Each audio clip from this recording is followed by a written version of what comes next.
Hey guys, so the myth that I chose is the Loch Ness Monster and the history behind its creation and how it came to life, which originally started in the 6th century AD. Now, a man who went by the name Saint Columba had witnessed a whole situation on the river with his followers. And the reporter Abdomnan wrote exactly this. Saint Columba and his followers were hanging out at the river and catching up, just talking, and time was flying by. Then they noticed across the river were a group of locals, and they didn't know what they were doing. They were very curious. So when they kind of got closer to the edge of the water, they noticed they were burying a man. If that were me, I would have been frightened. So St. Columba and his followers thought, let's go check this out and see what's happening. So they walk over to the locals and ask the locals, hey, what's going on? What's happening here? This is crazy.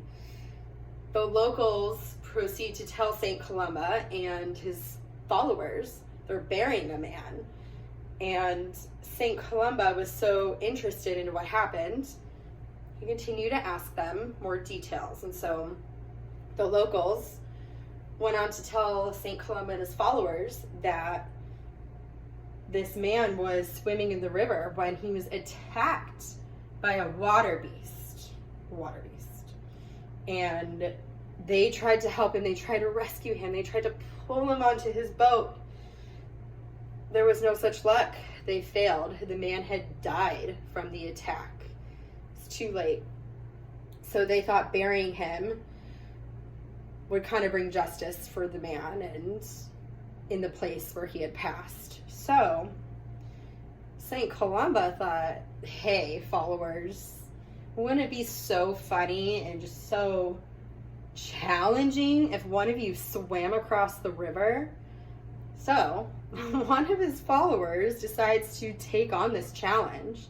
He swims across the river, but doesn't even get to the other end before he's approached by the water beast. And St. Columba freaked out, yelling at this water beast, "Water beast, stop! Don't touch him! Stop!" Oddly enough, this water beast stopped in its place, pulled away from his follower, and swam off. And that was it. In the 6th century AD, that was the story that everyone is basing all of their theories on, which I find insane. So there's this other man,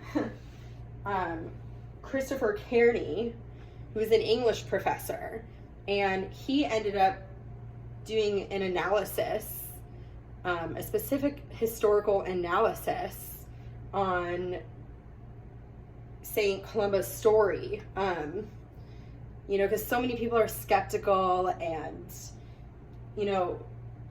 you can go online and see how many people are into this conspiracy, this theory, this myth of the Loch Ness Monster. And to this day, no one really knows if it truly exists.